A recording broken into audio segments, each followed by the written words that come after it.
Hello, and welcome to Legendarium's Green Team Malazan team. We're doing another very special episode today. Last time we talked to the author, friend of the podcast, Steve Erickson. Today we're talking to the real genius behind the Malazan series, the man who refuses to accept any praise about that comes his way, Dr. A.P. Canavan. Hello. AP has a PhD in dragons, and he's known for talking about / teaching narrative on YouTube as a critical dragon. Seriously, it's good stuff. I've watched nearly all of his videos, and I've learned so much from him. Thank you for that, AP. It's a real pleasure to talk to you instead of just writing comments on your videos. It's fantastic to be here, and people, because this is a podcast, can't see how badly I am now blushing. He's not blushing at all. From that glowing introduction.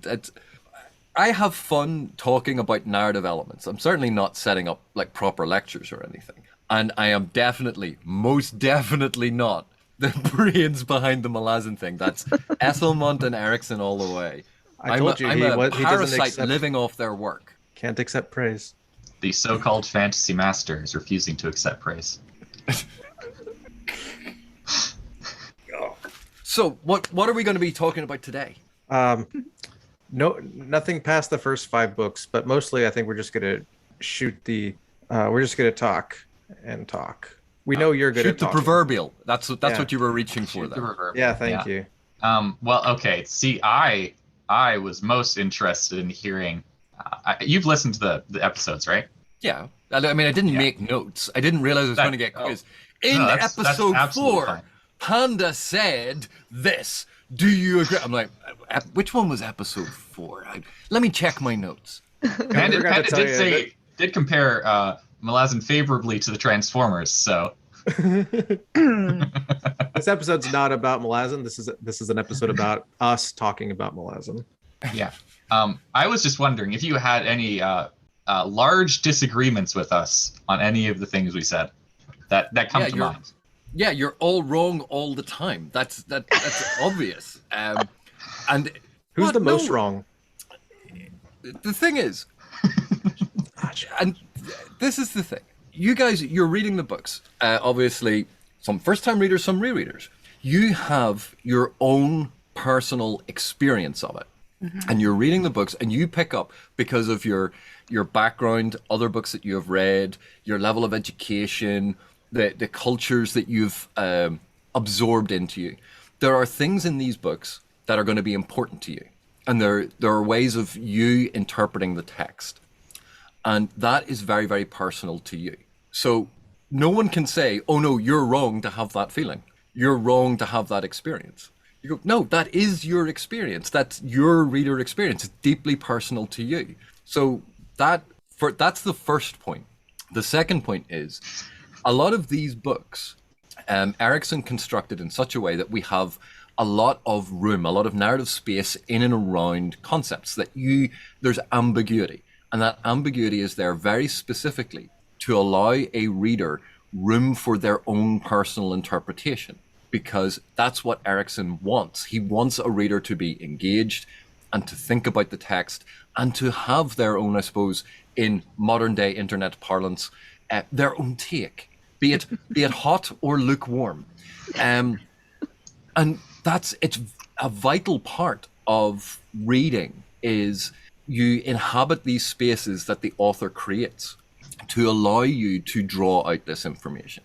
And for when you have read the books and you've read all 10 and you're rereading them, your experience is actually, in a lot of respects, very, very different because you have a different context for it.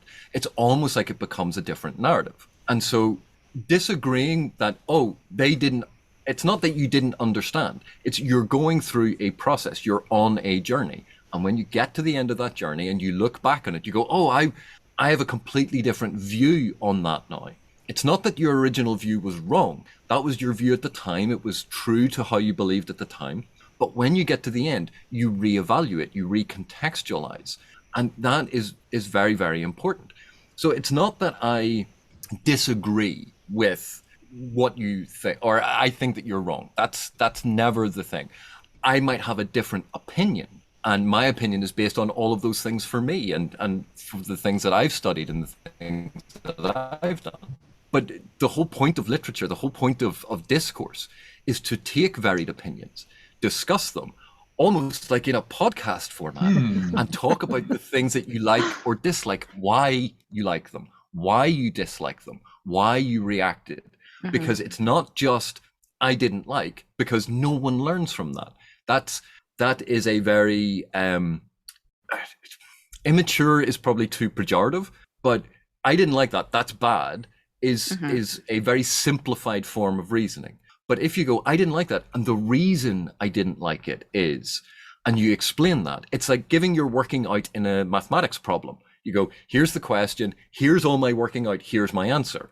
And someone can look at that and go, in your working out, you did this and this. Those are assumptions that you have made, and those assumptions may get challenged later on in the series. So that would be the points that I'd raise about this. I may have different takes on things, I may have different appreciations of things, but that doesn't invalidate your response. That was very well put. That's all well and good, but it makes for terrible podcast drama. All right, sorry. Yeah, you got all the caveats out of the way. Who do you actually disagree with? Oh, well, Hurinfan and Ashaman are clearly always wrong, because they're sitting there going, oh, we know everything.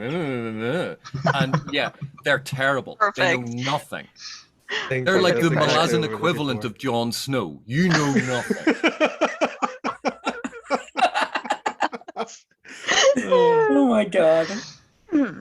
That's amazing. So earlier, you, in your long ramble, you said that the way that Erickson wrote it, in the way that he intends for us to read it and interpret it, right? So what do you think is the way that he doesn't want us to read it?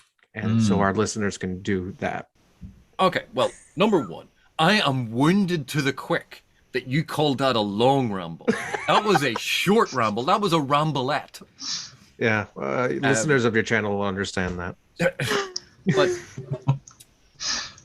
okay, so let's go to a prime example of this is you can see in House of Chains, the opening with Karsa. And in that, when he goes, I'm going to go and kill the children. And everyone going, oh, this is terrible. He's awful. I don't like this character. He's going to kill children. You are literally at the start of a book. Stop looking at the superficial things. Stop reading just on the surface. Wait until you get to find out what is going on before you go, I'm throwing this book. Erickson is a terrible person.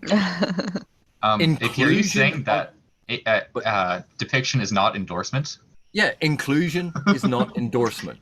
And that is one of the first things that everyone, when you are reading, you go, inclusion is not endorsement. Sometimes you include bad characters or you include situations in a certain way because you want to highlight them. So Karsa, I think, is a great example of this because people go, I really don't like him because he does these things. You go, right, yeah. Erickson isn't holding him up as a paragon of virtue. Nothing in the text is telling you that he is a paragon of virtue. Why do you insist that, oh, well, he shouldn't have done that? Of course he shouldn't have done that. It's bad. So the simplified, superficial reading of texts is a plague on what I studied and what I'm passionate about, which is like a deeper appreciation of literature. And yeah, there are books that I love that are very much in that top layer of what you can glean from a text. It's about the narrative events. It's about the things that you're being told. And we can enjoy those. We can have fun with those. But you don't apply that same reading and understanding to works that are written in a completely different way. So that would be, and I don't like speaking on Erickson's behalf. I am not his spokesperson or his mouthpiece or whatever. He is very much his own person, and he and I have disagreements. But reading is a very complex act, and different books play into different aspects of narrative. Some have a lot of superficial and surface level information. Some rely a lot on subtext. Some rely on contraindicators and contrasting events to show a hidden truth that gets revealed because you're taking two disparate elements and seeing the contrast between them. And if you applied the same technique only to all reading, that's why a whole load of books you go, well, this book didn't make any sense. And you go, yeah, you were reading that book which is deeply complex and thematic and about all of these things, and you were looking at it going, but nothing really happened in it. Congratulations, you've read Jane Eyre. Nothing happens really in Jane Eyre. But we don't have this. But think about it. When people complain about, say, in Deadhouse Gates, and they're talking about the chain of dogs, nothing happens for the whole of the chain of dogs until the end. Really, nothing happens. There's a whole load of dialogue scenes. There's confrontations and internal politics. There are battle sequences. There are all of these little incidents that occur during the chain of dogs. And they go, yeah, but not enough. There wasn't enough big things happening. But you don't have that complaint about Pride and Prejudice or Jane Eyre, where it's a novel of manners, or where they're looking at these, when two people meet, that can be really important. But because that is in a different genre, we apply a different sort of controls. We believe it's a different paradigm, and yet it is all literature. All of these different techniques can be applied in different ways across different narratives. I was thinking that I recently read Rejoice, A Knife to the Heart, and I enjoyed it a lot. But the whole time I was thinking, wow, like a lot of people are really not going to like this book because, quote, nothing happens. I like Rejoice. I actually really like Rejoice. And one of the things about Rejoice that made me, it haunted me for months afterwards, because it was trying to get at what is the essential problem on Earth. Take all of the different aspects of the human condition. If you remove one of them, does that change things? If you remove a different thing, does that change things? And people are looking at it going, oh, it's just Erickson sweeping in with a Deus Ex Machina to explain blah, blah, blah, this. And then there's no conflict. There's no boom, science fiction invasion, lots of things exploding. And you go, yeah, it's not Independence Day. Not every book about first contact has to be Independence Day or any of the other Hollywood blockbusters that anytime an alien arrives for whatever reason, it's, yes, let's kill all the Earthlings. It reminded me a lot of Childhood's End or Arrival. Yep. Childhood's End is, I think, was a significant influence on that. And Erickson wanted his own spin. He wanted to think about it his own way, because so many of the modern first contact situations are done in terms of the Earth is being invaded. They're all invasion narratives, and it's a lot. When you take that, if you think of why are invasion narratives so popular, and then you think of, say, racial tensions or political tensions, about the fear of the invader, of xenophobia being literalized and playing into a current social anxiety, and we see it in the Victorian era. The Victorians were obsessed with that. All these different time periods in history. It's not a new thing just to us. It's not a new thing just to one particular culture in one particular moment. Because I know some people reacted to it and, oh, Erickson was talking about this thing. And you go, no, he wasn't. You're taking your understanding of what he was talking about and you're applying it to the one element or the big example that you know and saying it must be that thing. Right. But look at how the Romans reacted to, we are Roman citizens, and look at these other people who have now part of the empire are they considered Roman? Well, they're not true Romans. They're diluting what it is to be Roman. And there was a separate legal system for non-Roman Roman citizens that ultimately ended up conferring better benefits on them in the long run. And it was the evolution of how law sort of evolved in Europe. But that was a concern in the Roman Empire. And we are sometimes so, not necessarily short-sighted, because short-sighted, again, is implying a negative. But we take what we know and we map it onto a text and go, that's what the author must have been talking about because I can see it. I can see it really, really clearly. And therefore, we are unknowingly assuming that the author has the same point of view as us, that has the same knowledge base as us. And that's an element I've seen in a lot of modern readers when they read fantasy in of any kind, that they take their knowledge based in today and they're taking a text, a science fiction or fantasy text that maybe was written 40 years ago, and they're applying today's paradigm and going, but according to what I know, this is wrong. But was it wrong 40 years ago in the culture in which that author was writing? Right. Yeah. And you go, it might have been. I'm always curious about the background of the author. And we have this discussion before on our Discord where it's like, does it matter, what kind of person the author is? Does that impact how you're reading their text? Should it? For me, I'm always curious, like, what is the background of this author? Like, what context and experiences does this author bring and is impacting where their creative output is? So yeah, I think it makes a lot of sense to look at a piece of work in context. And that's one of the, if you think of, okay, let's explore this a different way. So you think it's important to look at the author, and I agree with you. I think it's very important to add that element in because it helps us understand the text better. Mm-hmm. But you can also understand someone saying, but a text should be able to stand on its own. Sure. That I should be able to read this text. I can read a text from the 17th century.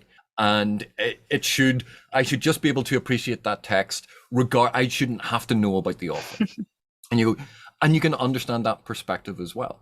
And part of what we had in the 20th century was a rise in a form of criticism where it was, instead of assuming that the author's intent about a text was the default, it was the one way to read a text, and all others were minor variants. But the truth of the text was the author's intent. And we destabilized that notion. The author is dead. It wasn't that you went, the author no longer exists. Right. It's that the author was no longer the default for how you understood a text, because you can have a sort of triangle of understanding where you have what is actually written in the text, which is fixed. You have the author and the context in which the text was written and all that biographical information, which is a different point. And then you have the reader, because the reader is a third point on this text. Mm-hmm. Because while the text is fixed, when you read something, you create the narrative. You give it meaning, you give it life. And depending on who you are, what stage of life you're at in your life experiences, that will change the meaning of the text, even though the text is fixed. And if you then return to that book 30 years later, are you still the same person? Are you going to get exactly the same thing from it? And you go, no, it changes. You go, but how can that be? How can the text change if you reread it 30 years later? And it's because you're different. You have different life experiences, different things that you've encountered, more education or a deeper understanding of different topics. And if the text has remained exactly the same, because it's still the same printed text, the author hasn't changed. The only thing that's changed is the reader. So there's a new interpretation of the text based solely on your experience. But it's still one of those points. It's still part of it. So it is a very, it is of course valid to say my understanding of the text is the one that's most important to me. But it is one of multiple ways of looking at a text and understanding a text. And your understanding of a text is not fixed. It is not absolute. And it will change over time. And if it changes over time, the author's intent is about the only thing that remains relatively constant in terms of intent and meaning. The text itself remains fixed, but it doesn't have meaning inherent to itself because meaning has to be created through consciousness. And therefore, that's why you have this tension between what the author intended or what the author was talking about and the reader. But the reader never remains fixed. So that's why there's this tension. There was a rise to get rid of the author as the defining thing and to bring in a more sort of democratic approach to the understanding of text, because it is about how the reader interprets it. But with that, we have to understand that your reading of the text is never fixed, is never authoritative, and will change over time. Yeah, which is also why I'm afraid to go back and reread childhood favorites, just in fear of tainting the joy that I had, the nostalgia that I have for those texts. Like what? Give me a childhood favorite. I really love Ella Enchanted by Gail Carson Levine, a Cinderella retelling. And I think it will hold up. It holds up. Okay. But I haven't reread it in I don't know, over a decade, maybe 2 decades.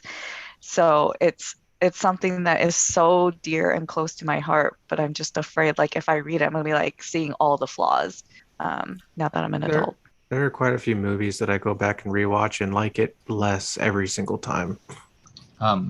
Vis-a-vis Death of the Author, I think that probably it's a bad name for what it's trying to accomplish, because I think that a lot of people in the mainstream, not in academia, have interpreted it as, okay, we throw out the author entirely. Their intentions and their views don't matter at all.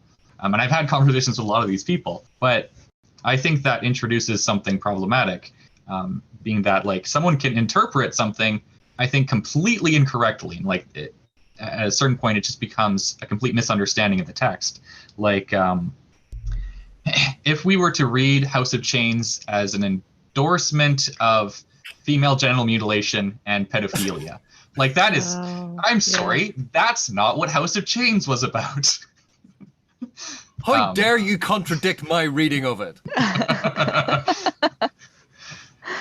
But, and again, it is, people, we have a tendency, and we all do this, that we like simple, straightforward answers. We like simple, straightforward positions, and building in nuance or building in ambiguity or building in the fact that it is not a fixed position that it will move.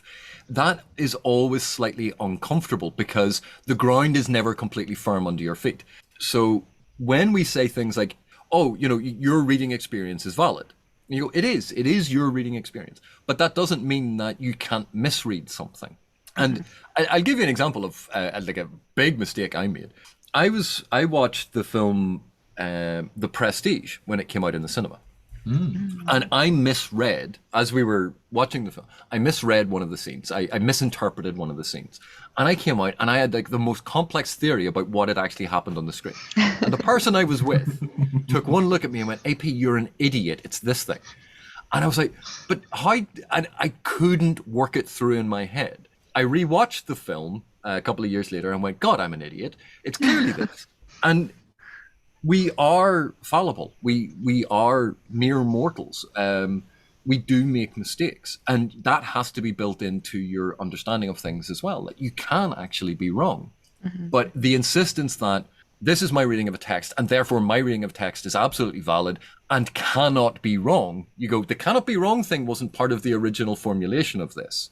You can still be wrong. But I don't think the Death of the Author was badly named. I think it's a fantastic name because we're still talking about essentially an academic essay in a very small, tiny aspect of literary theory that was written quite some time ago, and everyone knows about it. Do they fully understand it? No, but they all know it. It's a brilliant name. That's branding. True. Yeah, branding is important. I like Steve's Author is the Living Dead. That's a good essay. And it is, people misapply it. And, you know, I could say, oh, well, that's because they haven't studied it. They need to study it in order. And you go, well, no, but the general concepts are still fine. Most people generally apply it normally. It's when people use it as a defense for something in order to, as if create an academic background and basis and sort of this, I'm referring to this authority, and that gives my argument more weight. And you go, yeah, but you're misapplying it. That's where there's a problem arises. It's not about ignoring authorial intent. It's about reducing the importance and primacy of authorial intent and understanding that meaning is destabilized because it's about interpretation by the receiver of the information, and that receiver is an imperfect vessel and also someone who changes over time. And that's not a particularly catchy title for an article, is it? How about interpretational earthquakes? No. What? Well, unstable ground, right? And changing meanings. It's catchy, you know? No. No, I'm going with no. Death of the Author in this one. It's much catchier. It's a sexy title. Okay, speaking about sex. Provocative. Okay, so what are your opinions on the tension between an author writing their artistic vision and an author compromising that vision in order to write what sells? Not that popular media is necessarily bad, but for example, Steve likes his exposition style, and a lot of people don't like his exposition style. And that perhaps turns a lot of people off his books. Similarly, a lot of people really like his battles. And now he does not want to write any more battles. Should Steve write more battles? Well, this is always a tension in any art. You have these battling concepts of what art is for, and for an artist not to starve. Obviously, they like to get paid. They like to earn a living, and what I think a lot of artists and authors and all sorts of artistic endeavors, what they truly hope for is that their expression of their art is going to find an audience that will appreciate it, that will pay for it, and will allow them to make a living on it. But the idea that you then, well, okay, I can make this more commercial and sell more, sometimes that is a pragmatic and practical solution to things. Other ways of thinking about it, and not thinking about quite in that paradigm, is, right, this style has fallen out of favor. Why don't I use one of the more popular styles? Because I can use that to generate or create this piece of art that will have a stronger resonance with the audience. Because I still want them to enjoy this, but why don't I give it to them in a form that they can enjoy more? And that, that's another way of looking at it. Or you could look at it very cynically, which is, the audience all like this. Why don't I just give them what they want, regardless of whether or not I believe in it and I want to express that. I want money. I will produce a product for them. And that, again, as much as it feels wrong, is actually like a very valid response to these things. Modern authors, a lot of them, have to make a living. And you don't have to just choose one of these. There's, again, movement between these different positions. And you might choose to alter things in a certain way because you want to communicate with your audience. And if the form of communication that you used to use, the style that you used to use, is no longer doing that effectively, then perhaps you can modify your approach, your style, to make it easier for your current audience to understand. And that's not compromising your artistic integrity. It's going to your mission of, I'm trying to communicate my art. Turning it into a commodification and going, I'm going to start with a position of, this is what they want and that's what I am going to create, is a different way of looking at it. It's sort of reversing the poles on it. But, it's the modern day. We live in a capitalist society. People still need a roof over their heads and food in their mouths. Are you really going to blame authors for trying to talk to their audiences and engage their audiences with a product that they might like? And with that, you can then go, I will give them what they want, but I'm going to sneak in. Like giving a child vegetables mixed into their food. I'm going to sneak in some good stuff with something maybe that is much more commercial and doesn't have a whole load of narrative content, calories and good stuff in it. I'm going to sneak stuff into that to try and improve it. And no one is saying that any one of these approaches is wrong. Like, everyone has their reason for doing it, and they have these different approaches for a reason. And we respond to these texts in different ways. Some books I really like, other books I don't like. I have personal preferences about style and what's in them. And that's how you find an audience. That's how you respond to an audience. Nice. And now everyone is quiet. I would say, I think the commercialization aspect has kind of like taken over Hollywood, if I'm going to transition this from books to movies. Honestly, I can't say they're wrong, because cynically made Marvel movies sell. Cynically made other movies sell. Guess what didn't sell? The Last Duel. A very compelling story, I think, about the last judicial duel in France. But hang on a sec. The director told us The Last Duel didn't sell because it was a whole bunch of millennials on their phones. Yeah, of course. Yeah. No, that's... Wait, seriously? Yeah, he blamed millennials who have had cell phones their whole lives. Not true. Yeah, that is not true. And went on this rant about it, and he was refusing to blame Fox and Disney for not promoting it. Well, the first I heard of this movie was seeing Ridley Scott say that I'm an for not having watched it. So wow, that's how well. Sorry for people who have to edit this that I just cursed, but it's fine. Yeah. To our listeners, watch The Last Duel. It's really good. I It's want really to haven't see seen it. yet. I hadn't heard about it until, as Yazza just said, until that article came out, and I went, I had heard nothing about this film, and it sounds really interesting. Mhm. You would almost certainly enjoy it. Well, it also Um, didn't help that it came out in the midst of like a lot of bigger films, and people were just starting to feel comfortable going back into theaters. Yeah. Let's also be honest, it's a period piece rape drama, so I don't think there's a big audience for that.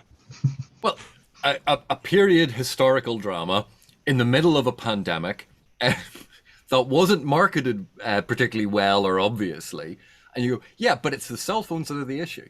But it's the millennials. Excuse you. They should put down their avocado toast and head to the theater. Yes, they should put down their avocado toast. That's an abomination under the sun.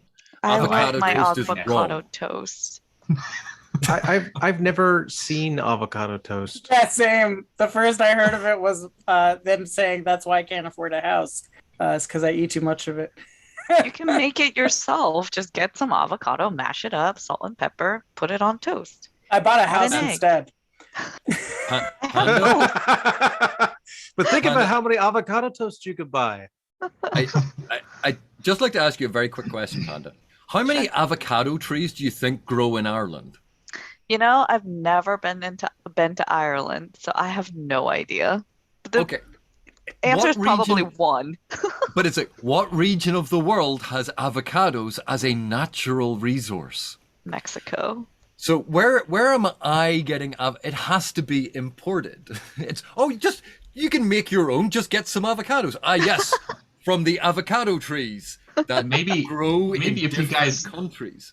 maybe you guys didn't spend so much time like brewing Guinness and catching leprechauns, then you could have time for avocado toast and making avocado orchards. There's Avocado frozen Guinness. avocados. Speaking of imports, fruit is incredibly expensive here. Oof. Well, you also live on a very densely populated island. Yes, I do. Try Soylent Green. I hear it's good. Soylent Green. Yeah. I'd like to try Soylent. There's a marketing weirdness. You go, Soylent Green, it's made out of people. What are we going to call our new product? Well, let's call it Soylent because no one's going to make that connection that it's people. Really? Wait, what? Branding. We're talking about Soylent. Are we talking about Insure? Wait, No. Panda, you don't know about Soylent Green? No, I don't. Oh, wow. Spoilers. Spoilers for Soylent Green. Spoilers. Yeah. When was Soylent Green? When was Soylent Green produced? I've heard of it. I Like just the don't know 60s or 70s, I think. the Okay, so drama. there's this old movie, and I hear it's not actually very good, but like there's a point in the movie where everyone's eating Soylent Green. Spoilers for Soylent Green, everybody. Oh, so it's an and- actual movie called Soylent Yeah, it's real. Green? It's based on a 60s novel by Harry Harrison. I did not know. Okay. Harry Harrison? Wow. Wow. What a I'm name. prolific. wrote the Harry Harrison, the Stainless Steel Rat books as well. Oh, I read Um, one of those. I've I definitely love- heard of that.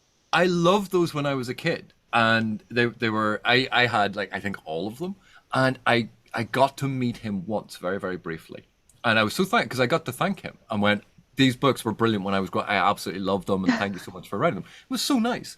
But again, like Panda was saying earlier, about going back to a book that you've read, times change, cultures change, things move on, and now when we read certain books written in different time periods and different cultures with a different cultural awareness, we can see the reflection of cultural values that we no longer hold true. And I think this goes to a point, and I don't mean to sound very, very critical, but if you take our current cultural paradigm and you look at a text and go, this book is bad because it doesn't do this thing, and you go, but it was written 60 years ago.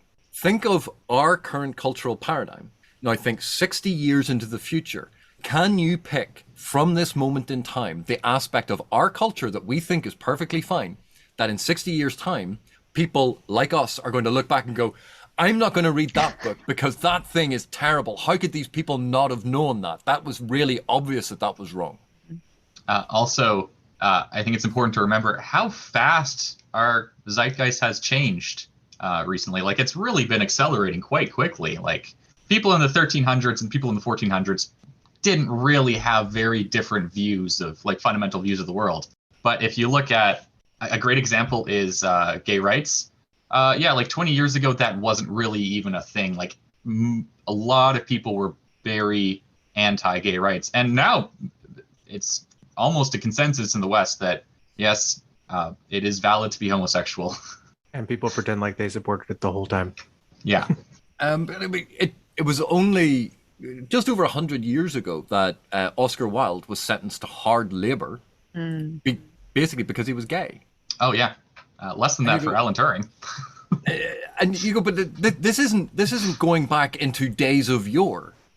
This is, you know, still relatively recent that We're people still alive.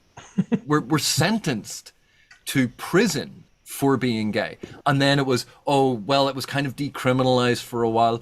But even in the 60s and the 70s, you still had prosecutions for these things. We still prosecute aspects of offenses that deal with homosexuality, where if it was a heterosexual couple, they'd just get off with a warning. Say, being nude in public or doing some nefarious deed, you and your loved one out in a car on make-out point. And if it's a heterosexual couple, you crazy kids, get back to your house. Gay couple, right, that's it, that's wrong. Come down here. You were exposing yourselves in public. There's still a bias that runs through a lot of different societies, including our own. It takes time for these things to normalize. It takes time for these things to go, you know what, we're all humans. Everything should be treated equally across the whole of the human experience. But assuming that past cultures should have done that, you go, really? That I always find a bit strange. Mm-hmm. Yeah. Fun fact, I think Alan Turing was pardoned for his crime of homosexuality about like 10 years ago. Yeah, Wow. It wasn't so long ago that he got his posthumous pardon. Wow. I'm sure that made him happy. This has been great. I was wondering if we can move on to like Malazan? Malazan stuff. Yeah. So like you can shoot me down if you don't like the idea, but I was thinking maybe we could talk about like our favorite characters or favorite moments in these first 5 books. And then you can tell that us why those hair. are wrong. What? You We're should, not you should recording let the your video. hair. You should let your hair down in your videos. It's beautiful. Rockstar Wow. AP Canavan. Okay, I have a question for AP, and I'm sorry if you get this a lot. Has anybody ever told you your resemblance to Brad Pitt? For those of you who can't see the video feed, I just was staring at the camera and blinking, I going, can what? see it. He does. Does he not? Yeah, I can he see does. it, yeah. Absolutely. Yeah. Like age 10 years or so. No, like from what? That is so me. He's older than me. And, oh yeah, AP's like, he's like, okay. Brad Hold on, Pitt's hold on, dad. hold on. I've only seen Brad Pitt in movies where he was super young. So I haven't really looked at him in like 20 years. And he's rich and a movie star. So like, I mean, have you seen Paul Rudd? The dude's like 53 and he looks like he's in his 20s. Yep. Acts like it He too. has a baby face, but I'm sorry. When I saw your profile picture on YouTube the first time, I had to do Oh, a double yeah. take. I was like, hold on a second. Now that Why you're does saying Brad that, Pitt have he a looks channel? just like that profile picture's right on. Now, Panda, don't take this the wrong way. When was the last time you got the prescription of your glasses checked? And there are 4 of us here saying that you look like Brad Pitt. So I got new glasses this year, so there you go. What resolution are your monitors set to? Like if we didn't hear the Irish accent, yeah. Like Oh. You could be Brad Pitt's brother. I would say brother, yeah. What was it? The film with Brad Pitt and Harrison Ford, was it The Devil's Own, where Brad Pitt attempts an Irish accent? Go and try and find a clip of that. Oh. is it as good as I've his only- Italian accent? You know what? I have enormous respect for actors who attempt these things, who do research. And quite often, I think actors are not given the amount of time with a speech coach who can really teach them how to do an accent. They're just do it, and they end up doing a caricature, and it falls in and out, and they They've never been taught how to do it properly. And it's not the actor's fault. They are doing the best they can with the resources that they've been given. But quite often when I hear Irish accents in films, a little part of my soul dies. Oh, no. This is why Saoirse Ronan needs to be cast in more things. Wait, is she Scottish? I'm sorry, No. she's Scottish. Cillian Murphy. Cillian Murphy. Oh yeah, her too. No, Saoirse Ronan isn't Scottish. She's Irish. Okay, awesome. Good. I like Brad Pitt's accents in Snatch especially. That was something else. Have we offended your Irishness? Cultural heritage. So No, it's one of those weird ones. There are because there are quite distinct accents in this part of the world. Like, and some of them are very, very distinct. And obviously, when you live here, they are radically different. But again, when you're outside a culture, when you're outside of these things, you tend to hear more of the similarities between those than understanding the distinctions. It's the same thing that we have when we perceive cultures. From outside a culture, you perceive it as a sort of homogenous group. But when you're in a culture, you see it as a very heterogeneous group. Yes. And it's made up of all of these different factions. And you'll see those factions as homogenous. And then if you go into that faction, again, you'll split it apart further and you'll see it as heterogeneous. And it's weird that it applies in so many different situations. And this goes to that point that I think we talked before we started this, talking about trying to understand things from a different point of view and how important that is to Malazan. See, segue back to the topic There we we're meant to go. be on. Yeah, I'm a professional. Since we're doing callbacks, I believe earlier AP said that inclusion is not endorsement. Do you think that's why Steve included you in one of his short stories? Steve has a character that's actually in 2 of his novellas, not 1. Sorry. So he really, really doesn't endorse you then. Yeah, definitely. Stephen Erickson does not endorse Apto Canavalian. But we know Sorry, Cam does. I had to. I've been sitting on that since we talked about that. So Cam has does. AP in the acknowledgments of at least one of his books. I saw that and I was like, hey, I know that guy. That's how Philip found him. Actually, that's one of my questions, which is like, I'm sorry, I am a pleb here. I probably watched the fewest number of your videos. That's okay. I won't talk to you anymore then. Oh, okay, there we go.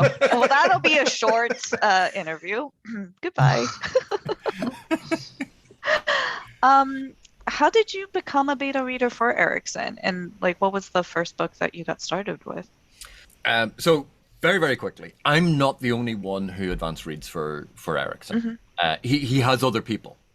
But Erickson and I attended an academic conference in Florida at the same time. And there's a whole... Do you want the whole story, or will I just do the very quick synopsis? Synopsis. Okay, synopsis. So we were at an academic conference, bumped into Erickson, we got to talking. I was making academic arguments about genre fantasy and all of this sort of stuff, and he was interested in it. We got to talking, we were hanging out. We met up, we had a couple of emails during the year. We met up again at the conference, had more talks. And by this stage, I'd read some of his work. And I was talking to him about it, and I was really interested in it. And I was having these discussions with him, and he was, oh, well, that's actually quite good because I'm writing this book at the minute. And when I was back in the UK, he emailed me, and it was when he was writing Toll the Hounds. And we had a discussion about some of the stuff that he'd asked my opinion on these particular bits of it. And I sent him feedback on it. Just, this is what I've just read it. Here's what I think. And then we had some more email conversations, and he invited me down to visit him and his wife because they were in England and I was in England. Come down for the weekend. We'll hang out and we'll talk. And that was the start of us basically becoming friends, but also him saying, right, here's the text. Go through it, read it, and tell me what you think. And because of my training and because I would do freelance editing work and this sort of thing, he liked the feedback that I gave him. It wasn't just, oh, I like this bit. was, I'm really enjoying this because, and then an explanation. It was, this is strange because you're doing this thing and this thing, but suddenly here it doesn't seem to fit. And then about like 5 pages later, I see why you did that thing there. And I've now realized it, but this is the moment where I realized it. So when he was reading through my notes, he could track exactly how I was responding to things to see whether or not I should be responding earlier and go, AP wasn't responding until this point. I wanted him to respond 2 pages before that or a chapter before that. So it gave him an insight, I think, into how at least one reader was responding to his work. So it was because of Toll the Hounds. That was the first book that I started doing some advanced reading for Erickson on. And then subsequent to that, I think it's every single book that he has written since that I've read in advance, and sometimes the whole text is sent to me. Sometimes it's chapter by chapter. And I give him feedback. I give him that sort of, that's how it happened. Nice. I'm imagining a Gumball and Ormulagan kind of relationship. He's the mad genius artist, and I'm the complaining, cynical critic. Ashimon has not Who read is also a Crackpot toad, yes. Trail yet, so I haven't, no. we need to. I think since we're out sorry. of time, though, we should do the listener questions. Well, I have a follow-up question to AP. What is it like beta reading for an author that does not take notes? Do you often become the note taker for him? Well,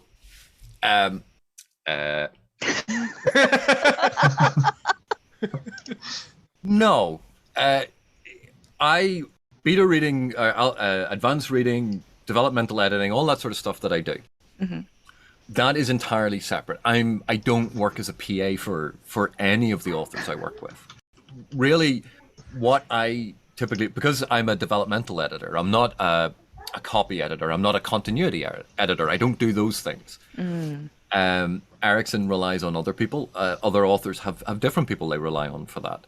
I don't go through and check their spelling. I don't go through and check, oh, well, you said that mountain was in the west, and on the map it's on the east. I'm looking at it in terms of narrative, and the authors I work with know that that's what I am doing. If they wanted someone to check those things, they have other people that they use. So, and I know Erickson has said, I don't take notes. I've seen a lot of the notes and things that he has done over time. I think he's bad at keeping track of them. I found stuff in a box once, and I went, "Oh, what's this?" He's like, "I haven't seen that in years. That's really interesting." There's the original sort of character sheets for some of the Hounds of Shadow. Wow. You heard it here, listeners. Erickson is a liar. All From authors AP are Canavan's liars. mouth. All authors are liars. They are very pretty liars who tell us the most amazing, beautiful, wonderful lies. Yes, they do. Okay, Freaking- I'm done with my questions on that. Okay. So I have a sort of half-formed not bad. Okay, I'm not gonna call it bad because that's poisoning my own well. It's bad. on 3 of the characters in Midnight Tides, Tehol, Trull, and Udanas, who seem to me, and since this is stylistically the closest book to Hamlet, I'm gonna make a Hamlet comparison. They seem to me to be embodying different aspects of the character Hamlet. What do you think about this? Right. So, when you've been thinking about something for months and you've come up with a theory, and then you just tell it to someone and haven't warned them in advance that maybe they should have reread Hamlet sometime in the last decade. So the first thing is obviously that the ending of that book is very much reminiscent of the scene in Hamlet, which causes you to immediately think about this, because it is very Shakespearean, but in particular quite like the duel scene at the end of Hamlet, and even the references to the poisoning and that sort of stuff. So that creates that aspect. So why do you think Udanas is an aspect of Hamlet? What do you associate, or what's the connection you have between Udanas and Hamlet? So Udanas and Hamlet both seem trapped within their own narratives. Hamlet has an inability, for most of the narrative, he is completely unable to choose what he's going to do. That's his like central conceit. Udanas, I feel, is a character very much like him. He's very perceptive. He sort of sees how things work in the world, much like Hamlet does. But in the end, his choice is taken away from him in a way that Hamlet actually does end up managing to be decisive. But Udanas perhaps waits too long to make a choice. Right. So, okay, so on the point of Udanas, now this is interesting. Hamlet, sees these things and ultimately makes a decision, and we can all say that it didn't work out particularly well. Udanas is a slave. He doesn't have the power that a prince of the realm has. That has been stolen from him. He is a slave. And so to say that he doesn't act in time or he doesn't do these things in time, that's an enforced external position pressed on him by others because of the structure of the society and the fact that he has been enslaved. So there's a fundamental distinction between this idea of choice and perception of choice being within your power and whether or not structures can inhibit that choice, whether they are seen, unseen, whether they are overt or covert. And, that's an interesting way to explore both the similarities and contrasts between Udanas and Hamlet. But fundamentally, they are radically different characters because of their social position and how the society treats them and their opinions. Udanas is actually, I think, in some ways, a phenomenal character because despite the fact that at any moment, any one of the Sengars could just have him killed, still manages a modicum of being himself, of having contrary opinions, of being able to be critical and to think these things. He refuses to be beaten down. And that is actually quite distinct in contrast to, say, Hamlet, who has all of the privilege and power associated with being a prince in the realm. Does that make sense? Yeah. I think okay, so let's oversimplify this. It's Hamlet if he's a slave. Well, can Hamlet still be Hamlet if he's a slave? Yeah. See, that's a good question. And we could probably talk more about that. I was right. Maybe we should move towards the other characters before I get completely cut off by Hiran, who wants me to shut up. Trull, I think, is the most similar in that, he agonizes over his decisions for most of the narrative. And at the end, he does make a decision. And, it ends up costing him pretty dearly. But throughout, he tries to make small decisions that he feels are right, which sometimes backfire and sometimes don't. He doesn't pretend to be mad like Hamlet. Instead, he wears all of his feelings on his sleeve and lets everybody know what he's thinking. So in this sense, it seems to me like he's Hamlet without the political savviness. Okay, so again, let's think about this a slightly different way. How much of this is because he is being like Hamlet, or how much of it is because Hamlet is encapsulating that concept, that part of the human condition about trying to understand your place in the world, trying to understand these things, about having a perception of what is wrong and wanting to fix it and trying to find the best way? Is that core to Hamlet, or is that core to the human condition that Hamlet is an articulation of? And so is Trull like Hamlet, or is Trull another articulation of the same aspect of human preoccupation with when you are placed in a situation and you see something is wrong, how do you deal with it? How do you negotiate social mores, cultural conventions? Do you question, am I the only one who sees it? So am I right and everyone else is wrong, or am I insane? Is this actually wrong?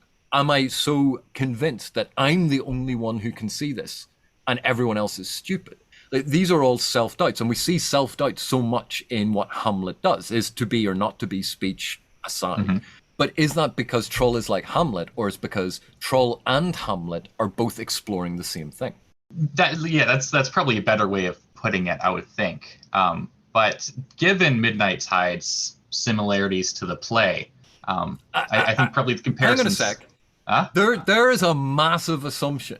How many scenes in Midnight Tides do you think are similar to Hamlet, with the exception of the throne scene at the end? So, in Asherman's defense, Steven Erickson told us that Midnight Tides was his attempt to get as close as Malazan was going to get to the archetypal Shakespearean Aristotelian tragedy, and he used Hamlet kind of as an example. So it's an assumption with stuff to back it up. There's some stuff to back it up from the author. Okay, but listen to what you just said. Erickson said that he was trying to do a tragedy in the style of Aristotle, in the style of Shakespeare. One of the proponents of which, one of the examples of which, is Hamlet. But that's not what Asherman was saying. Asherman was saying Midnight Tides is just like Hamlet. It owes all of this to Hamlet. You go, no, hang on a sec. Perhaps I should make a clarifying statement then. I think that it is a distinct story. I don't think Steve just kind of cribbed some notes when he was watching the play one time. He was like, I'm going to turn this into a Malazan story. I just think that I think there is perhaps value in comparing the two on a critical sense. Oh yeah, no, and I agree. And I'm having a bit of fun. But and again, but it goes to the point of, is it trying to be Hamlet, or is it trying to reach for the things that Hamlet the play was trying to articulate? That this style of tragedy, this style of internal familial strife that has repercussions in a grander or external sense because of the power of the individuals involved. And that goes all the way back to the Greek tragedies.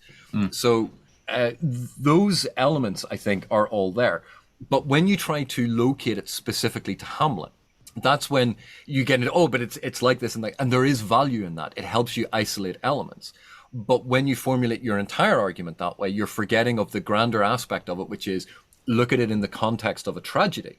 Look at it in the context of Greek tragedy. Look at it in the context of a Shakespearean or Elizabethan tragedy. Look at it in the context of, say, Jacobean tragedy.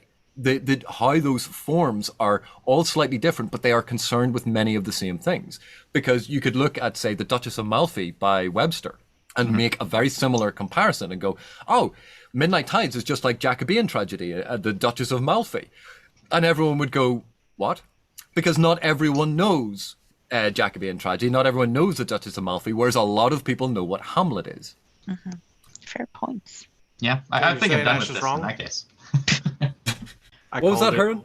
It says that you're saying Ash is wrong. Well, in many more words, yes. We could have just cut out all of that when I said it was bad at the beginning. Yeah, see? But actually, they are a really good point. It's a great way of focusing your attention on something to try and pick up on these details. I think this is brilliant. Trying to compare modern fantasy writing to classical literature as we understand it in the English canon. And it shows the value of fantasy as a literary form. Because we talked earlier about, the tensions between commercial or artistic. And you go, here is something that is in what is commonly perceived as a commercial genre.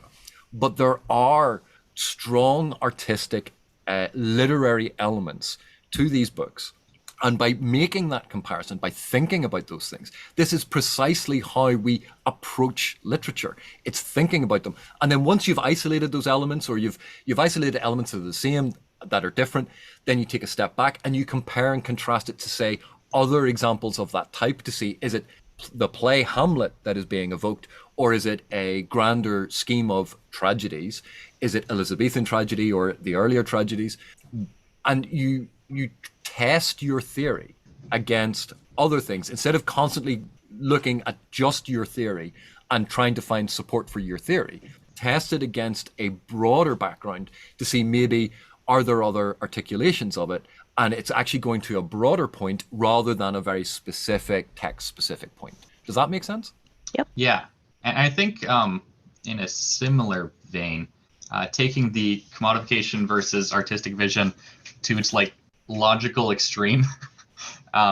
Steve said he wrote Malazan as a plea for tragedy.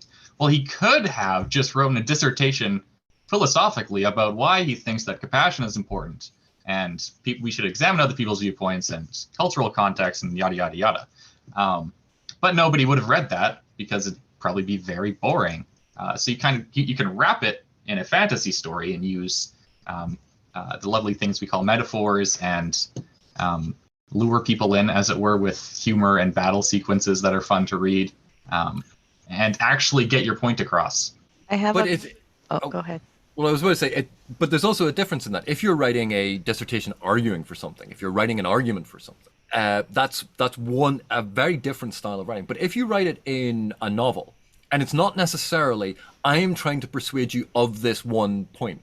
It's it is an articulation of it. It's like, do you find this interesting? Because the genre seems to have turned its back on tragedy as a form for fantasy, and it's, can I write a fantasy that is a tragedy that still fulfills what people actually enjoy about the genre? Because there's an assumption being made that people don't enjoy tragedies. And so it's not arguing you should read tragedies. It's more, I'm going to put this out there and let you come to your own decision. So there's a lot of, I think, common elements in Erikson's writing is articulations of different aspects of different positions. And the freedom then is given to the reader. He trusts the reader to read it and to make up their own mind, regardless of what he believes. Whereas quite often, you know, from an essay point of view or a thesis point of view, you argue for a position or you're arguing against a position. Erikson very much goes, here are aspects of this argument. What do you think? And he's asking the question. It's an invitation to the reader to engage, not a, pay attention, here's what I'm going to tell you. Yeah, that's a very good distinction. And do you think that he could have done it in fewer words? Is the series too long? Panda asks, hopefully. Okay. Let's look at this from a different perspective. Why is fewer words better? If I'm going to go out and spend, say, $20 on a brand new book, and that book is 150 pages long, I get X number of hours out of reading it. I spent $20 on a book that's 1,200 pages long. I get significantly more hours enjoyment out of that book. So why should I want my books to be shorter and to the point and just get on with it? This is like word for word the response I made when people in our Discord were like trying to get me to read shorter stuff and asking why I have such trouble picking up shorter stuff. This is like exactly what I said. Almost. Why use like big word when small word do trick? But there's one aspect of it. There's an economic aspect to it that you go, yeah, I get hours and hours and hours of enjoyment out of it. Now, here's another thing. Why is it that we, in this current cultural milieu, value just getting to the point very quickly? I think it's also a personality thing, not necessarily a cultural thing. Because you've had access to cell phones for too long. Oh, God. Yeah. But if you think about it, I mean, obviously, a lot of YouTube channels and a lot of different YouTube videos, like, if you're going to be really, really good at it, shorts have to be under a minute. If you look at your viewing time on how long people view, under 10 minutes is probably the sweet spot that people will pay attention. They usually turn off after 10 minutes is kind of the cutoff. They turn off. They might come back later. And if I was going to do it, to try and do it as quickly as possible, I could go and do a video going, here are the things that you need to know about narrative. There's this. I could run through it really, really quickly. And you go, right. And then someone will ask a question. I don't follow that. You go, okay. So I'll do a follow-up video of a further 10 minutes going into those points. And they go, I'm still not following that. You go, okay, so I'll do another video. Here's some more examples. Or I could just cut to the chase, do a video that is an hour long, and people who get the point and that's all that they needed can tap out. People who want a bit more explanation can watch for longer. You know, it leaves it up to the individual to decide what it is that they want from it. But if I made the decision and I'm just going to run through, I'm going to give you the bullet points, and if you don't get it, tough, go away. That cutting to the chase and summarizing everything is assuming that everyone is time poor, that no one wants to enjoy even the discussion and the nuance to it. And this is a big thing. Yes, you can do things in a lot fewer words, but the more words that you cut away, the less nuance you have, the less complexity that you can explore. And if you boil things down, yes, you'll get to the essential argument or the essential point, but you have lost all of that nuance.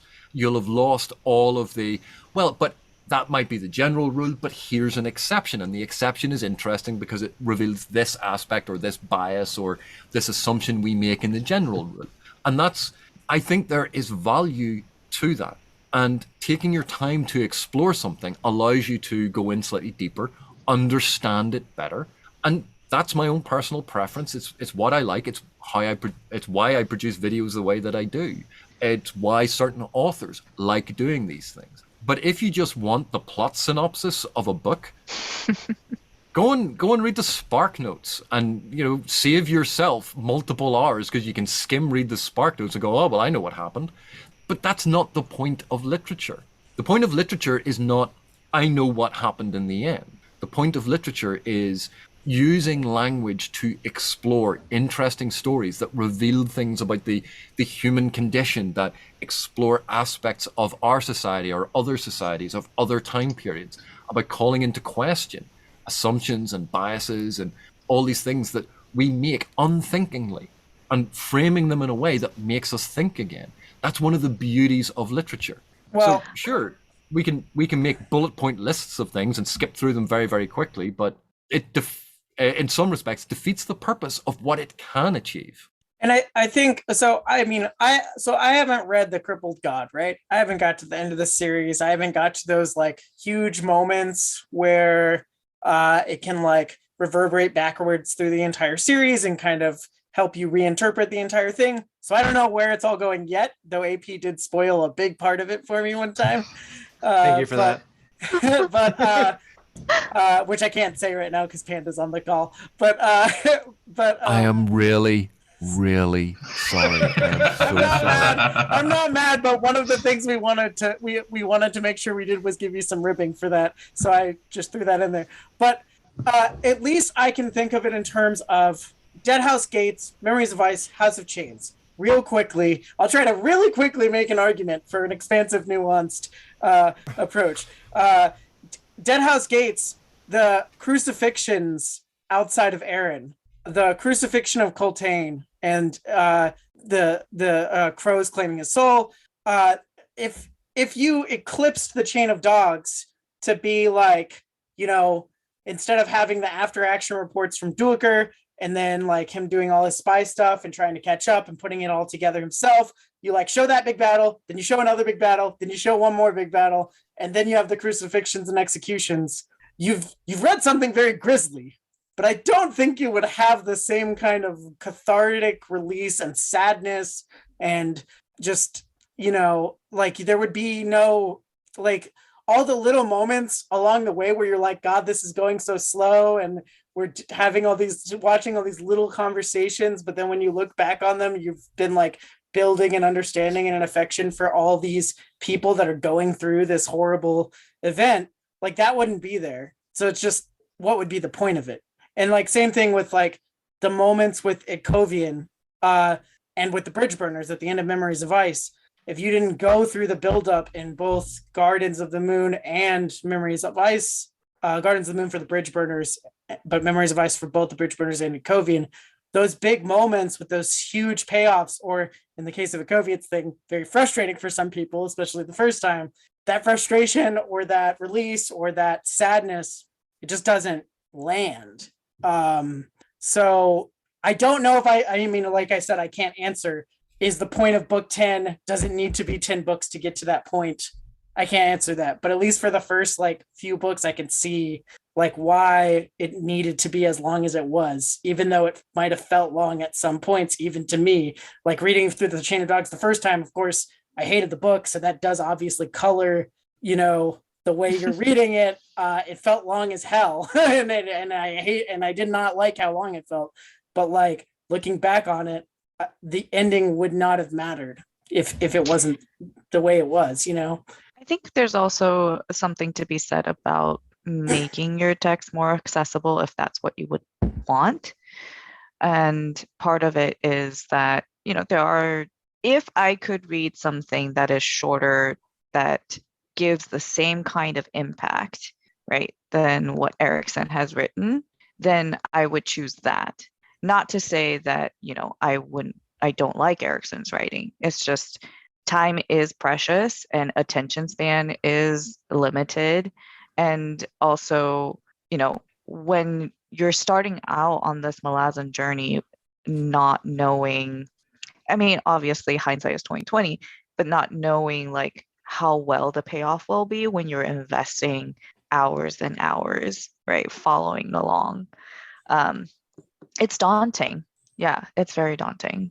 Yeah, and that is absolute. We all have different books that we enjoy. We all have different reasons even for reading. And think of it, let's take this as a point.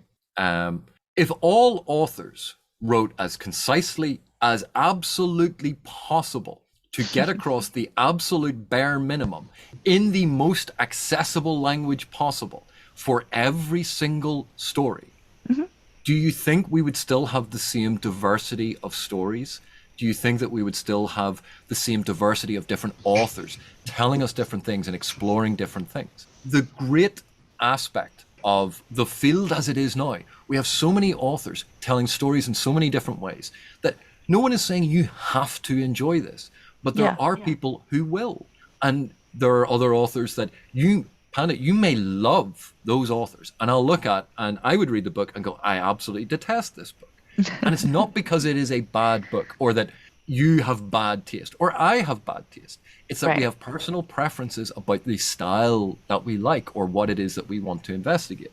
And in your point, and you made an excellent point, and I don't disagree with your position, but you said if something was shorter that had the same impact, how can you guarantee that it would have the same impact? Because if you think of what Yasna said of the chain of dogs, that chain of dogs, you're on it and you feel, you start with Duiker being so cynical and everything is depressing and you see them get dragged down further and further. But it's not that you see them do that. You start to feel it. You're on that journey with them. And that emotional release at the end, all of those feelings, all of those emotions, just in sight of Aaron, and you go, but they nearly made it. Would doing it in fewer words have created the same impact, or would it be similar but not as impactful? That's a fair point. Yeah.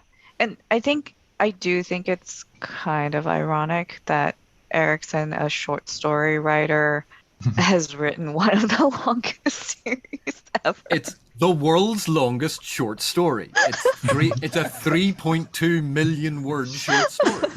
But that's why. But the fact that he writes it like short stories, he doesn't waste any of these words. Compare it to other longer fantasy series where I feel like an entire book might have been wasted words. Wheel of Time, which by the way, I love Wheel of Time, but book 10, I felt ripped off the minute I put it down. It was just nothing for a whole book. So that short story style kind of condenses everything and pares it all down to like just what needs to be there. And it just happens to be 3 million words long. To give you a different perspective on this, The God Is Not Willing is a much shorter novel. It has, and I'm not going to spoil anything because I know not everyone has read it, but it's a much shorter novel. It's much more focused. There are fewer moving parts to it. Some of the language, I think, is more straightforward, and therefore a lot of people would term more accessible. And I know that a lot of people really appreciated that. And there are at least a certain percentage of people have gone, it's not a proper Malazan book because the thing I loved about Malazan was it was long and it was big, and this is too, he's sold out, he's become commercial.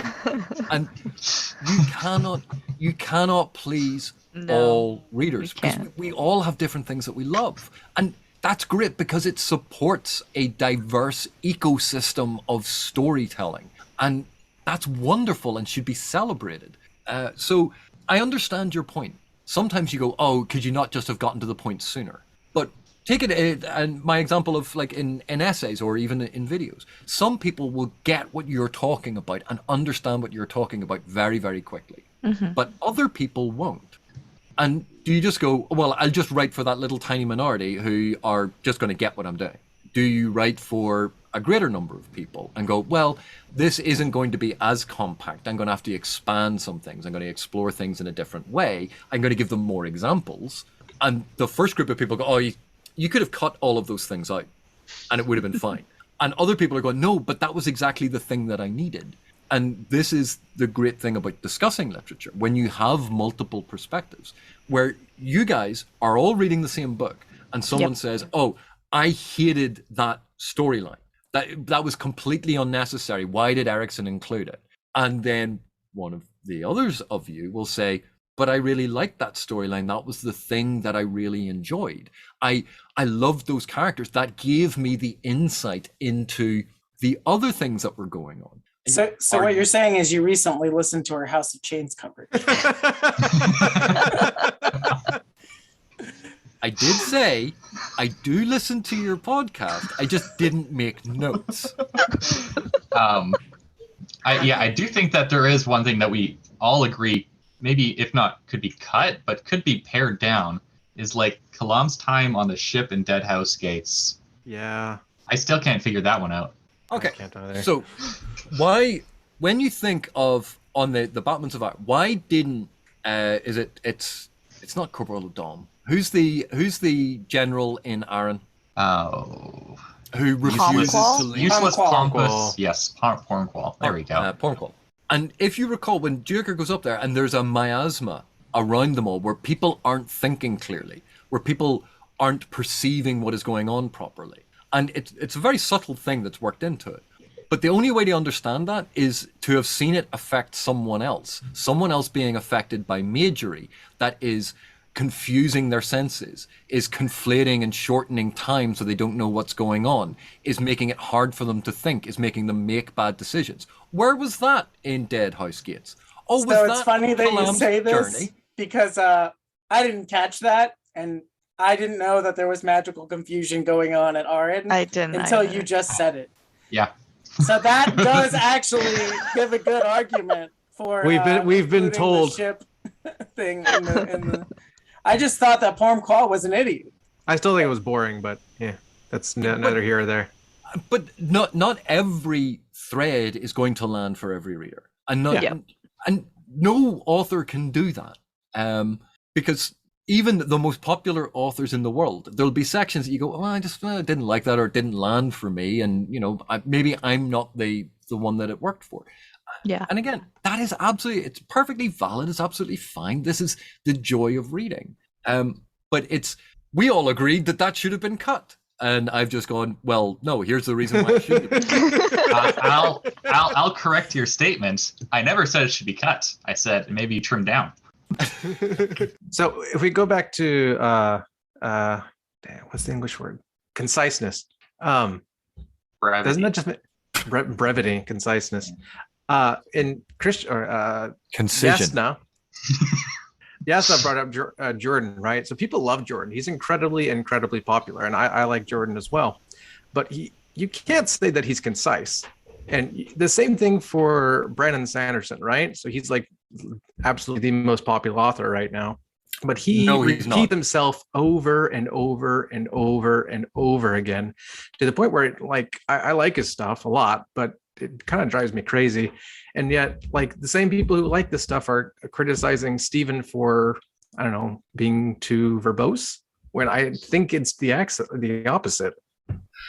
Right. Well, again, it's a difficult thing, because people will like what they like. And quite often we look at, say, someone like Sanderson, and I recently did a video talking about, it was the prologue of the recent Stormlight Archive book, and how he uses his style to repeat a lot of the same information in multiple ways, but it's in very clear language.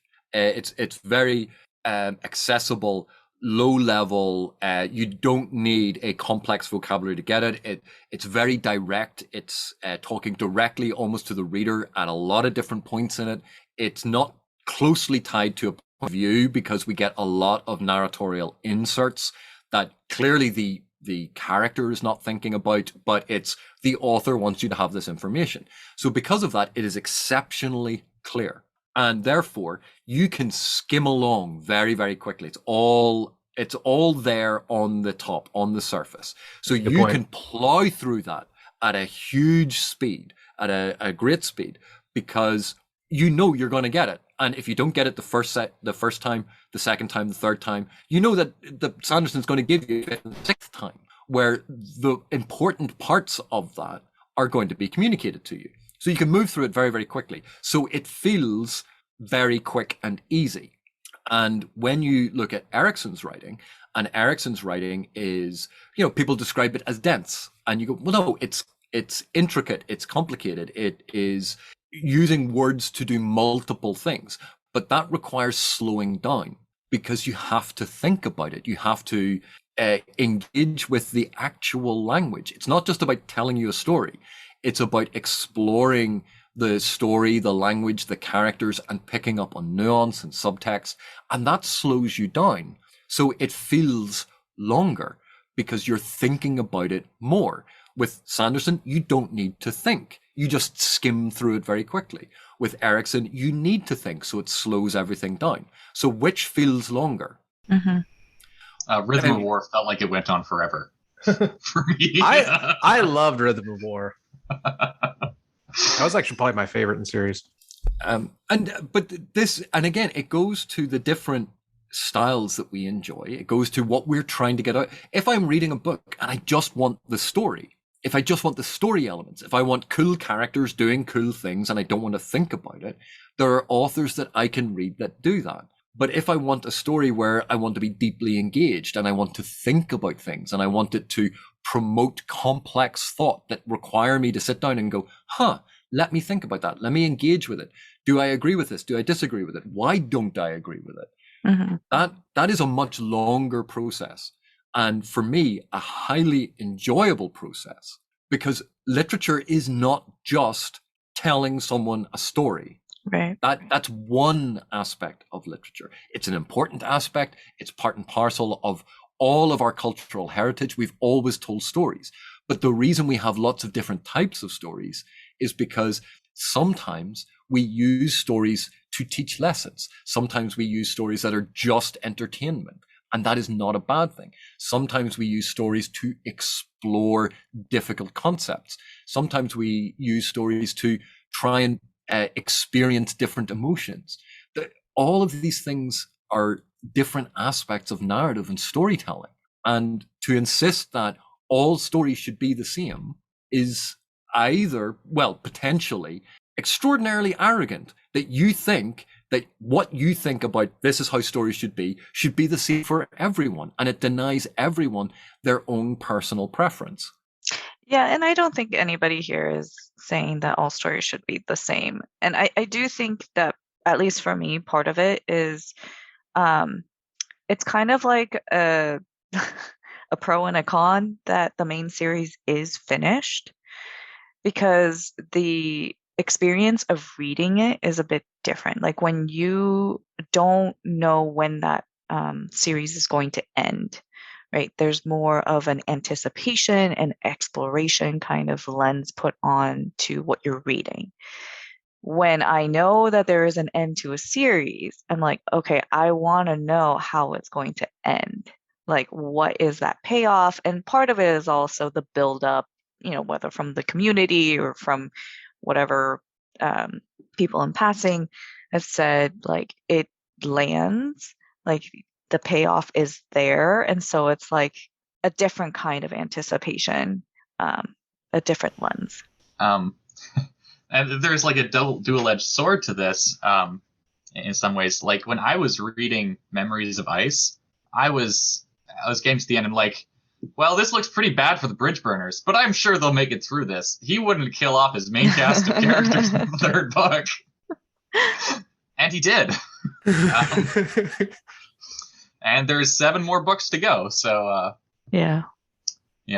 But, and again, like, is an author meant to, like, how do you write a story? Think about it from an author's perspective. How do you write a story that you go, right, I want everyone to have the same exploration thing, and I want them to wonder where it's all going, but I can't tell them that I have thought of the ending, and I know where the ending is going, and publish the ending, because that's going to ruin that experience for them.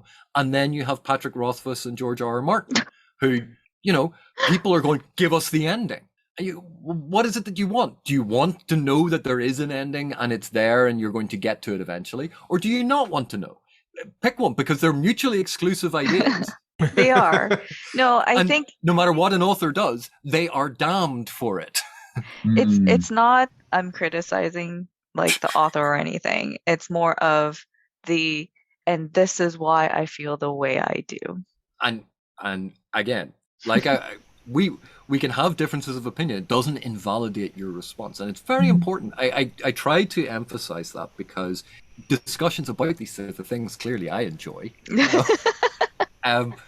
But you're right. If you know it is going to conclude, it can shape your reading. But knowing that it was ending, does that change like what was happening in Memories of Ice? There's all of these other books. I mean, it goes back to your point about the reader being the dynamic point in the triangle. Yeah. Yeah, and like something like an ongoing series, like say the Dresden Files. We all assume, and Butcher has said many times, that he knows where it is going. He knows that there's an end to it. But we're following along. And that's a different reading experience to knowing that, all of the books are published and I'm just working through them. But you're still reading through them, seeing how it's being explored. Mm-hmm. And, you can't cater to all things. You can't cater to the reader right in the moment, because, authors aren't just creating things just for us. Right. They wrote the book, they put it out there. Someone, I think, complained on Reddit that it was on Erickson's Facebook. Oh, why are people messing around? I'll make it slightly more polite. Why are people messing around? I want to listen to the audiobook, and they're messing around over the authors don't control publishers and the contracts about distribution networks. Authors have no control over that. That's publishers. It has nothing to do with the author. The author wrote the book. Right. Sent it to the publisher and went, here you go. I've fulfilled my contract. Here's the book. What a publisher does with it is outside the author's control. And yet authors seem to come into the target of all of these things. They're in the crosshairs for this, as if they're sitting there going, oh, I'm doing this because I want to make millions. And you're like, very few authors make huge amounts of money. Mm-hmm. Very few of them. They are the exception, not the rule.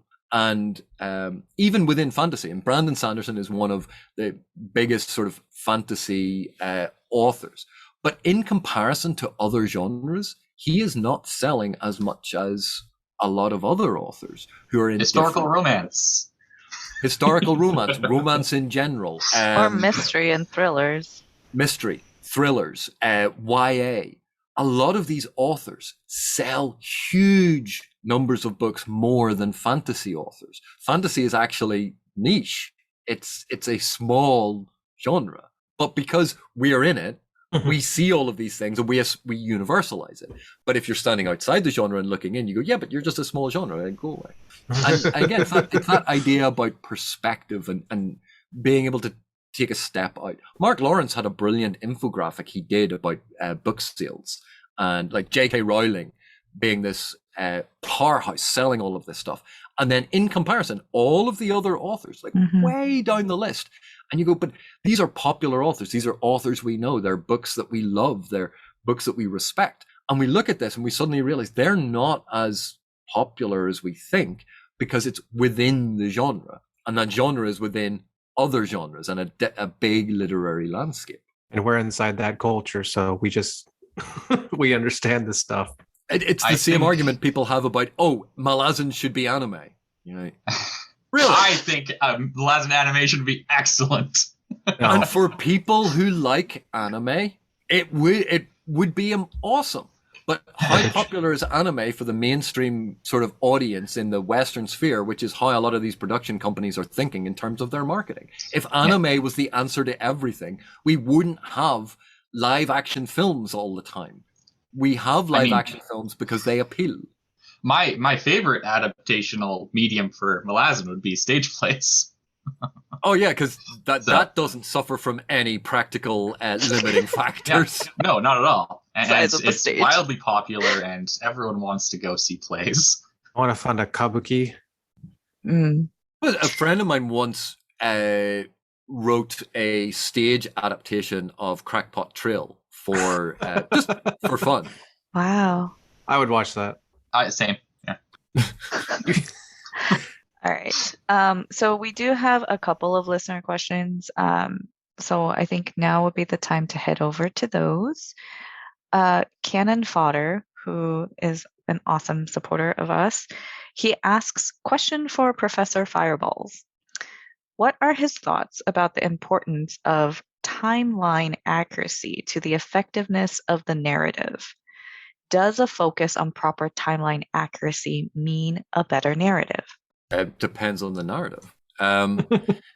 If you're writing, okay, let's take an example, say historical fiction, and you're writing historical fiction about the life of Julius Caesar, and you happen to be an expert in Caesar's life. You've studied Roman history, and so you read the historical fiction about Caesar's life, and you go, but that doesn't happen there. He didn't meet that character until much later on, and he actually met a different part. When we get narrative is a poetic, dramatic, different form. It's not reality. It's in some respects simplified. And so you have a conflation of narrative events. And so even in historical fiction, if they were trying to be truly accurate in terms of the timeline, that might reduce the dramatic impact of certain events. Whereas if you shuffle things around in a timeline, you can create a better narrative impact. You can create more dramatic tension. You can create a greater emotional or intellectual response to something. Timeline is, it's an important element of, particularly of chronological storytelling, or even when it's asynchronous and achronological, where you're mixing things around. But it's not the defining characteristic, and it depends on the story that you're telling.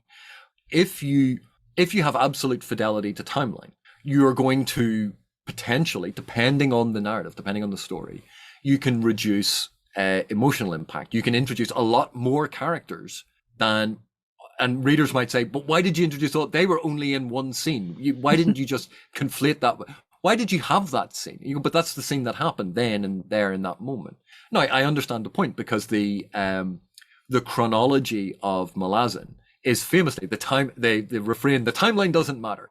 It does matter, but not in terms of absolute fidelity. There is a flow to it. Is it absolutely faithful to a sequence of dates and events? Think of when you're watching a World War II film, and quite often you go, but why did they have that thing happen there? That unit wasn't there until 3 weeks later. Sure. And the reason they do that is it makes for more dramatic storytelling. There's always going to be tension and compromise between faithfulness to the sequence of events and telling what the author believes is the most compelling story. In representation of like the, I guess, the spirit and the like nature of what happened, not necessarily getting every single detail down.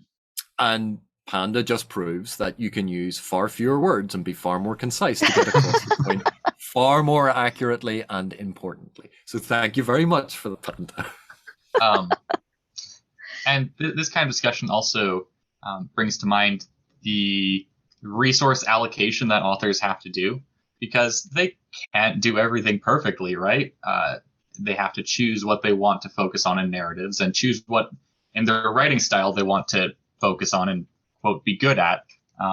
And timelines, especially for grand sweeping epics like Malazan, are really complicated to maintain.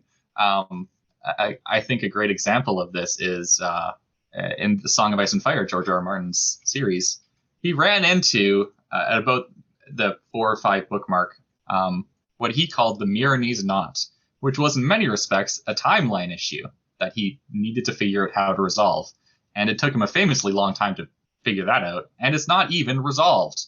That's a large part of why Winds of Winter is taking so long, right? So yeah, but it's just there's trades-off.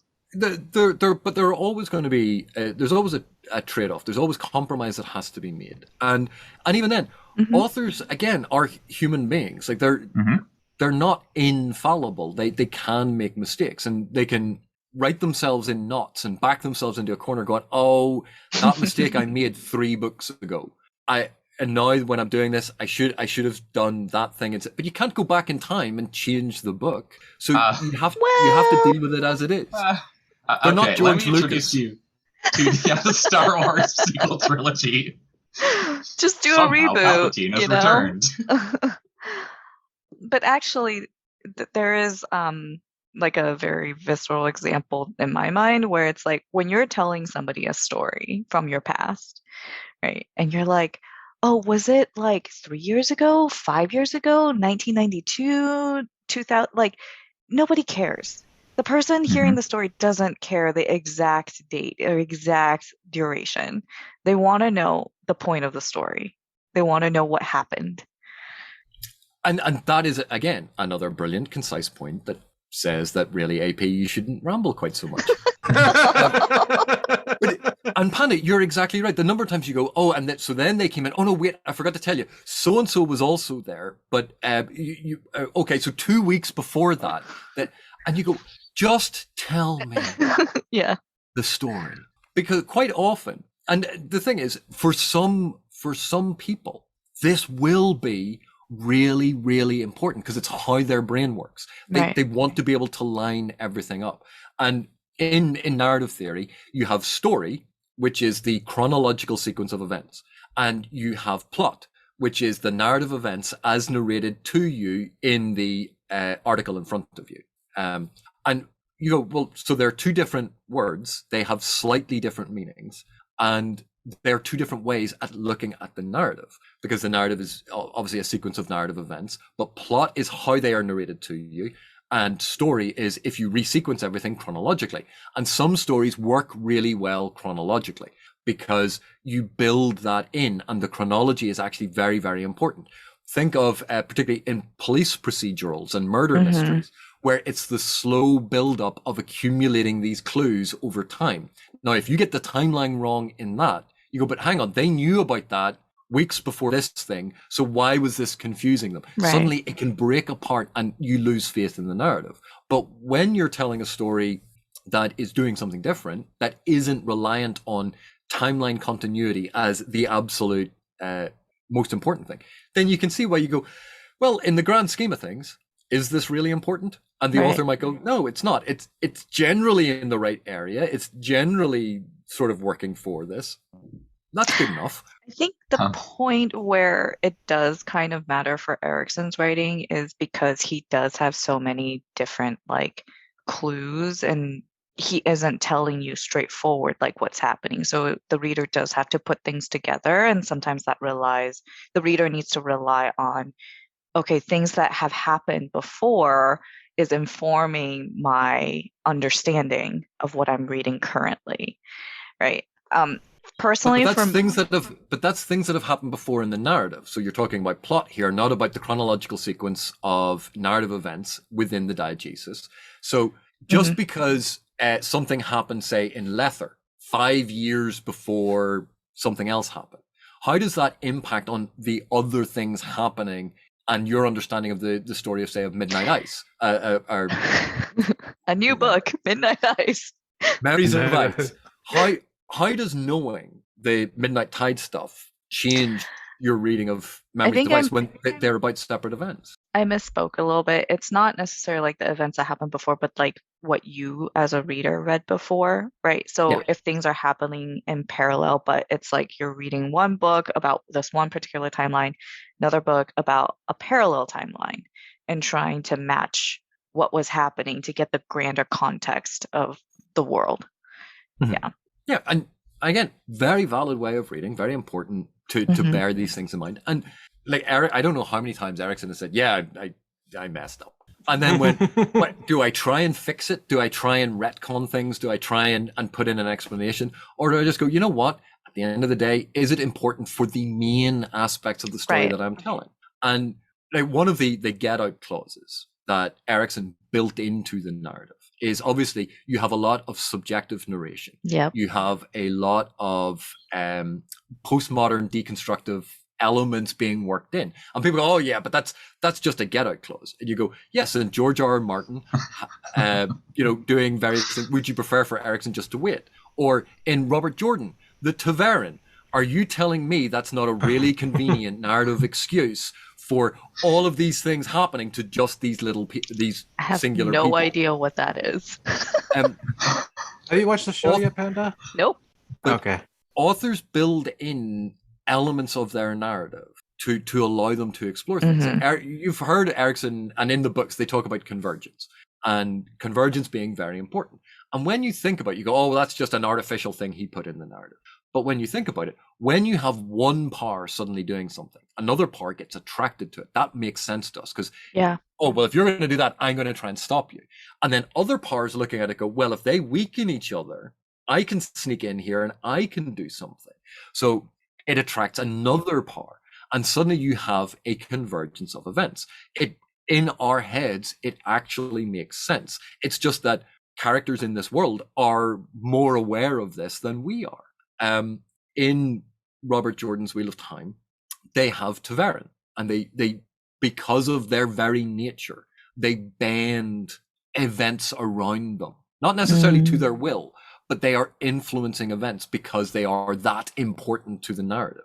You go, okay, these are both elements that are made explicit in a fantasy text to explain away sometimes why convenient things happen.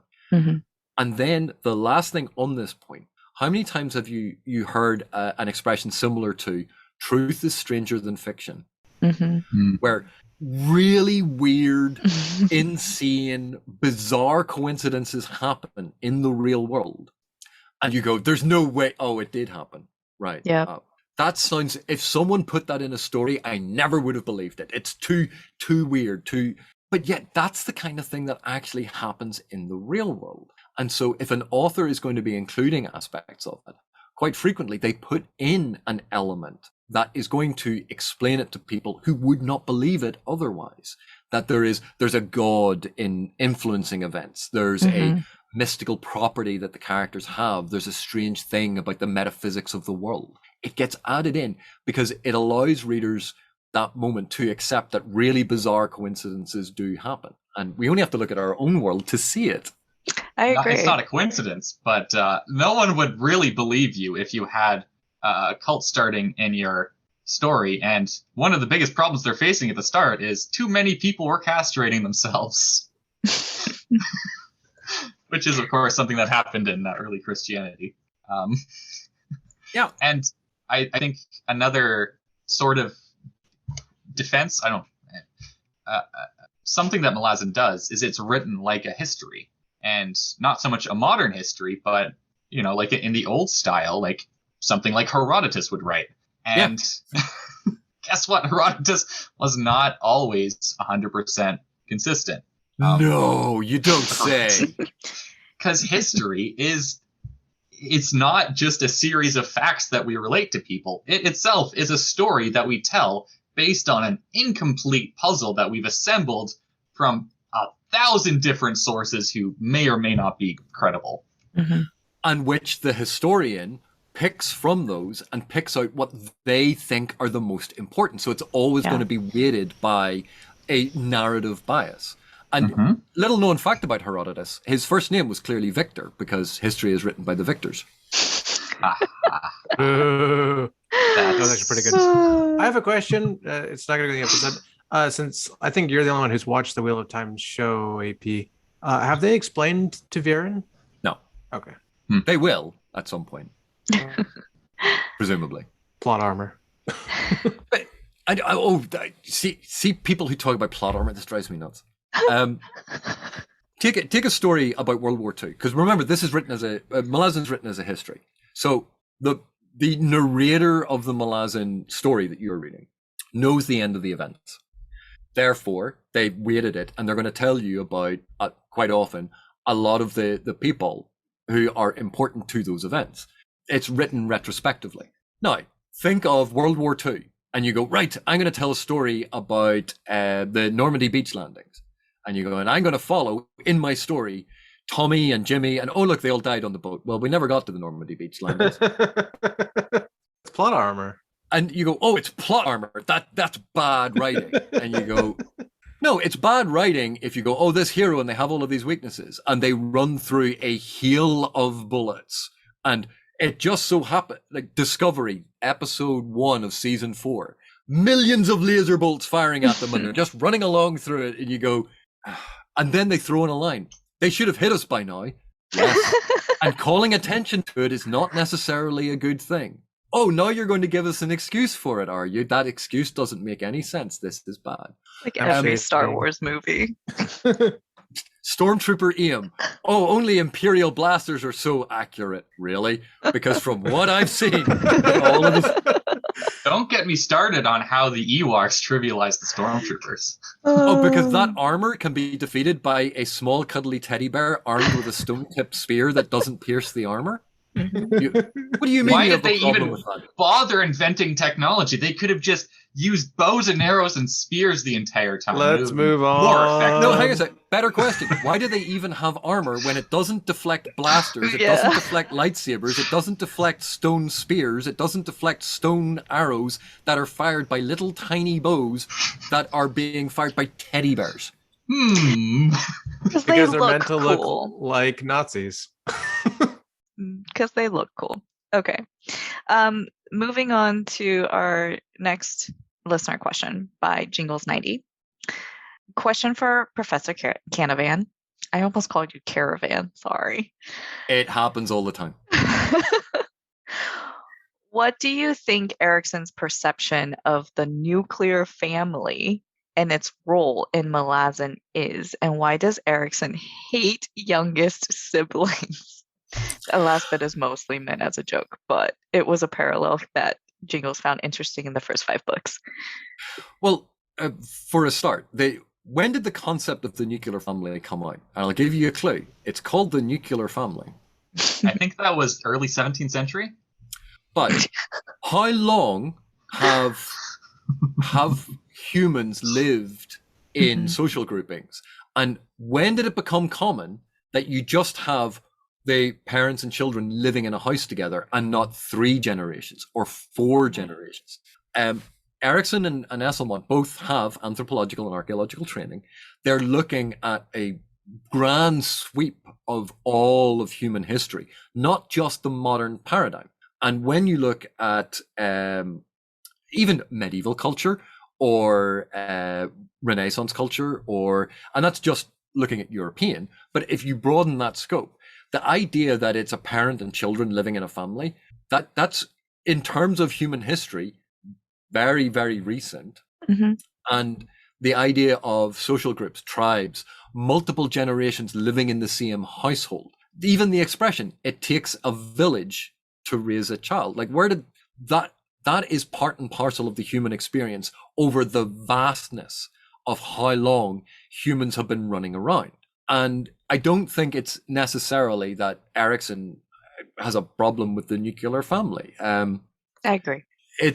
But how much of that do you want to put into a fantasy novel? Oh, all these families, it's just the parents and the kids living in the same house. And you go, but isn't this meant to evoke different cultural practices and different tribal practices and different time periods and all of these different things? You go, why insist on that one minor aspect?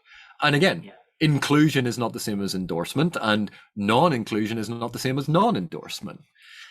But it's a way of exploring different dynamics and cultural groupings, of which the family unit is just one. At least I think. I could be wrong. No, I think you're. I mean, I agree with you. The nuclear family is a very Western concept, and it's also something that I argue with my parents about, because they are very much like, I want you to be closer and to be all living, in the same, under the same roof. And I'm like, yeah, sorry, I'm too Americanized. Well, and you want to hold ragers late at night. We know about you. You found me out. Yeah, we're so well. But you didn't answer the important part of the question, which is why does Erickson hate youngest siblings? Do you have youngest siblings? I do. I am the youngest sibling. Well, then you know why people hate you. Yeah. Oh my this is God. true.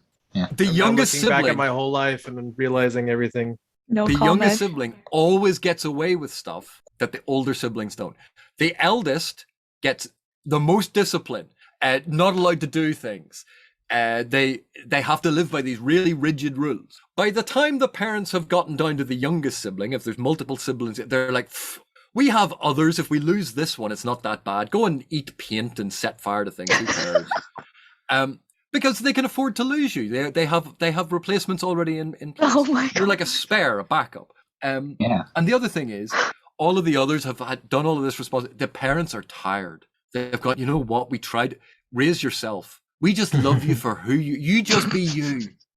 You beautiful, special little child. Oh, you want your elder brother's toys? He should share with you. Oh, you want to take that thing off your elder brother that he's using? Yeah, you should have that. We love you. We love you more than the others.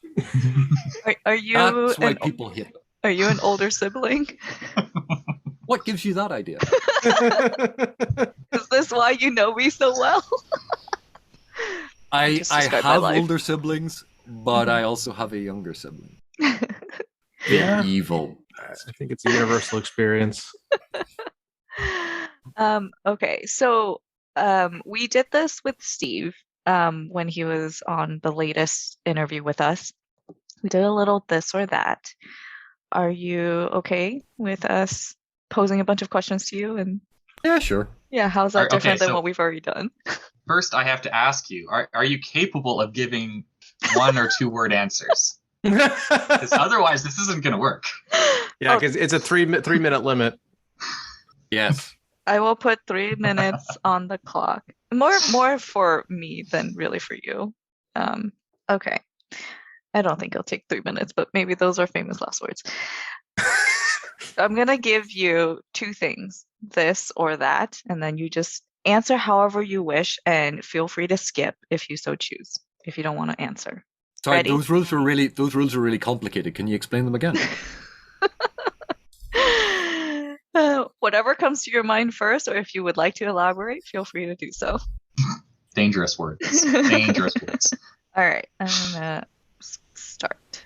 Coffee or tea? Coffee. Morning or night? Night. For reading, digital or physical books? For pleasure, physical. For editing, digital.